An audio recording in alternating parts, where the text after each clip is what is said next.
These are SRP-Lite paddles with brake performance kit from Moza, and we are going to install Simagic PHPR Haptic Paddles Reactor to get the best out of this brake. We have 3D printed some models to attach the haptic to the paddle and to attach the driver that is going to power the motor and the power supply unit to the sim rig. Let's start with the haptic reactor and see what is inside the box.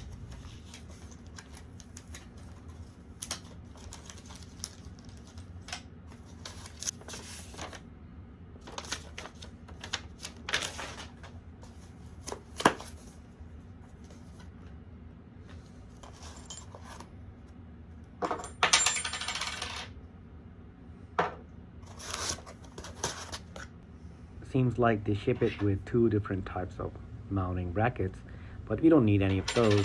We will be using our 3D printed model, which I found on Bamboo Lab community, and I will leave the link to the model in the description below. This isn't even cutting it. Let's go grab some screws. Okay, these are tall enough. So let's use this one.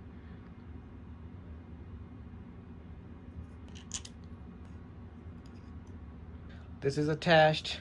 Next step is to attach this guy with this guy. So for that, let's remove this paddle plate here.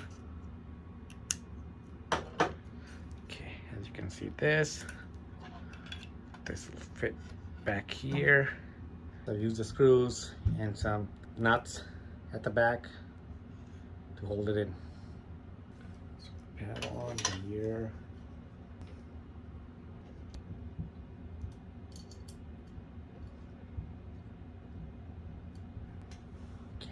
Good to go. Let's unbox the driver. It's basically an amplifier that connects to a power supply, and then it has various outputs that you can connect to your paddles based on the model. I also 3D printed this model, and I will leave the link in the description below. With this, I can actually house this driver inside this printed model, and this model will attach to the sim rig. This will give us a very clean setup.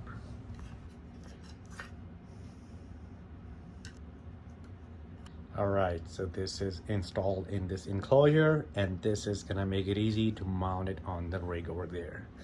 It also looks kind of nice. Okay, I have attached the wire behind and taking it out here so make it clean, so that as we press the brake repeatedly, it doesn't get in the spring or anything. And it is right behind there. And then I'm going to use these extension cords for this guy to reach it to the amplifier wherever I will install it. The last thing to unbox is the power supply unit, which is going to power the driver or amplifier, whatever you want to call it. Uh-oh, this is too thick. Later, I'll print a smaller one. Anyways, this is so that I can mount the power supply to the rig, mount the driver to the rig, and ready to go.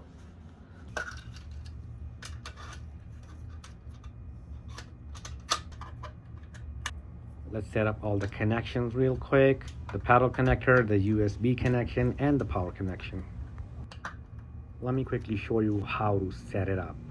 You go to ShakeIt Motors, go to Motors Output, select the P1000, P2000 motor there, enable it. You can do some test here to feel if the motor is working or not. It's working. Let's turn on the ABS for now. Since I only have one motor, I'm gonna leave just ABS to have the best out of it. I mean, the best out of it would be have 3 of them and turn on some of the other cool effects like impact, gear grinding, and things like that. But for now, let's just enjoy the ABS. Please do note that you have to come back here and turn the effect on. You don't only do it here, but you also do it here. It's kind of counterintuitive, but yeah, you have to come back here and turn it on, and that's when it works. Otherwise, it doesn't work. Yep, let's do some race.